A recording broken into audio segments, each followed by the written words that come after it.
Most men believe that the physical conclusion of an intimate moment is simply a biological reset, a brief period of rest before returning to baseline. But research suggests something very different is happening within the male nervous system. The moments following release are not just a physical ending, they are actually the beginning of a complex hormonal and neurological recalibration that dictates your energy, your mood, and your vascular health for days to come. If you've noticed that your recovery time is stretching longer than it used to, or if you feel a profound sense of mental fatigue rather than rejuvenation after an intimate encounter, you are not alone. Many men between the ages of 35 and 70 describe a shift. What once felt like a surge of vitality now often feels like a withdrawal of energy. You might find yourself feeling more heavy or reflective, or perhaps you've noticed that those consistent signals of morning strength aren't as regular as they once were. It is easy to misinterpret these changes as a personal failure or a loss of drive. However, this isn't a loss of masculinity. It is a biological adaptation. Your body is communicating with you through a different set of signals than it did in your 20s. I'm Dr. Iris Amelia, an andrology specialist. My work focuses on how aging affects male physiology and the delicate balance required to maintain peak vitality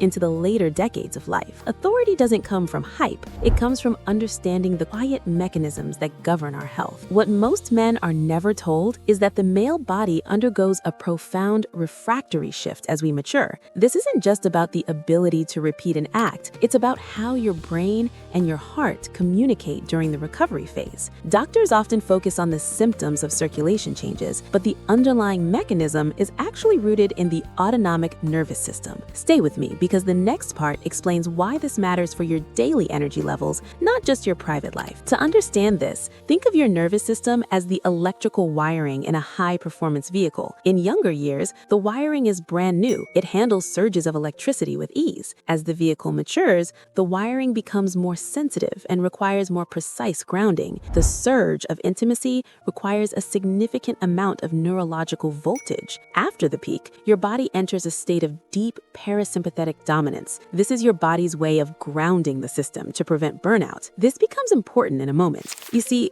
during the moment of release, the brain is flooded with a cocktail of neurochemicals, most notably prolactin and oxytocin. This part is rarely explained clearly. Prolactin is the satiety hormone. In men, it serves as the biological off switch. It suppresses dopamine, which is why you might feel an immediate drop in drive or even a temporary mental fog. However, it also serves a protective role for your heart and arteries. If you think of your circulation as a plumbing system, this is the moment where the pressure is lowered to allow the pipes to recover their elasticity. Later in the video, I'll explain how this specific hormonal window affects your cognitive sharpness the next morning. But first, we must address the invisible layer of this experience. The psychological impact of intimacy goes far beyond the moment itself. When the act reaches its peak, the mind registers more than just physical sensation.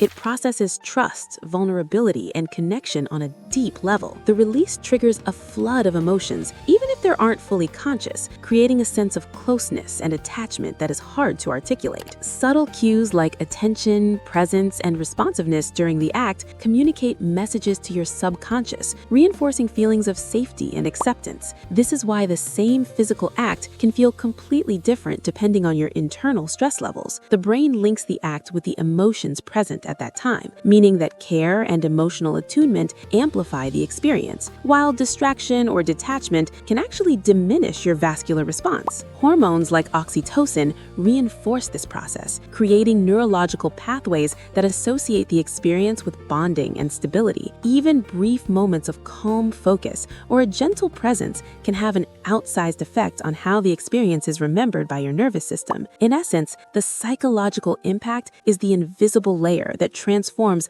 a purely physical act into a meaningful, memorable experience, shaping your mood in subtle but lasting ways. Allowing someone that close is a profound act of faith, a silent declaration that it's safe to let go and be seen without judgment. This level of openness triggers deep emotional responses, creating a sense of security that the mind registers long after the physical moment ends. Vulnerability isn't weakness, it's a signal that the emotional bond is strong enough to handle honesty and exposure. The way attention is given during this time reinforces that trust, making the experience feel meaningful and validating. When trust is honored, the emotional resonance can be profound, leaving a lasting impression that is both comforting and bonding. Conversely, any neglect, distraction, or lack of attentiveness can undermine this trust, weakening the psychological impact and even affecting your future confidence. The balance between giving and receiving attention in these moments creates a feedback loop where emotional closeness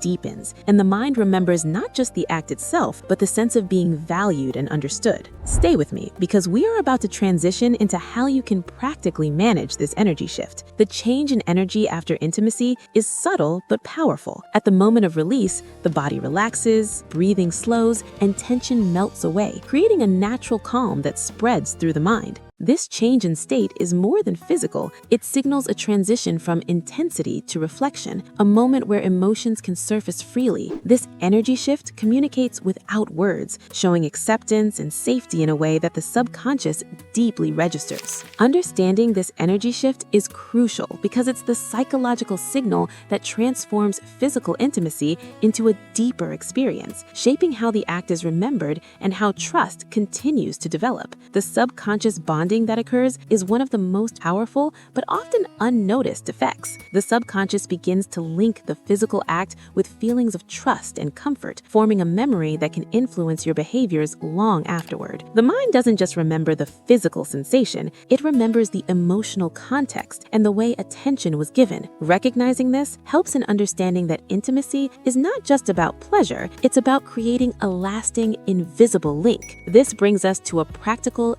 daily application. Every video I produce introduces one practical habit to support your physiology. For managing the post-release energy shift and supporting your vascular health, I recommend a habit that takes under 5 minutes: the vascular reset. After any period of high physical intensity or intimacy, instead of rushing to check your phone or immediately moving to the next task, remain still for 4 minutes. Practice a box breath pattern. Inhale for 4 seconds, hold for 4, exhale for 4, and hold for 4. This is not a miracle solution, but it is a safe and natural way to manually transition your nervous system from sympathetic or active mode into parasympathetic or recovery mode. This supports the elasticity of your blood vessels and ensures that the prolactin surge doesn't lead to a prolonged energy crash. If you implement this small physiological upgrade, here is what you can realistically expect. In week 1, you will likely notice subtle internal changes, perhaps a quicker return to mental clarity. By week 2, your daily energy levels should feel more stable following intimate evenings. By week 3, many men report a noticeable improvement in their physical confidence and a more consistent sense of morning vitality. These changes feel realistic because they are based on assisting your body's natural recovery rhythm. Now, I want to correct a very common myth. It's often assumed that aging is the direct cause of reduced vascular function or lower energy, but research shows the relationship is more complex. Often it isn't age itself, but the accumulation of unmanaged stress cycles. If the nervous system never fully completes its recovery phase, if you are always on, the body loses its ability to respond to intensity. By mastering the recovery phase, you're essentially keeping your biological wiring younger and more responsive. We must reframe how we look at these changes. The body isn't failing, it's adapting to different physiological conditions. As we age, our bodies move away from raw, uncoordinated force and towards precision and balance. Restoration and understanding are your greatest tools.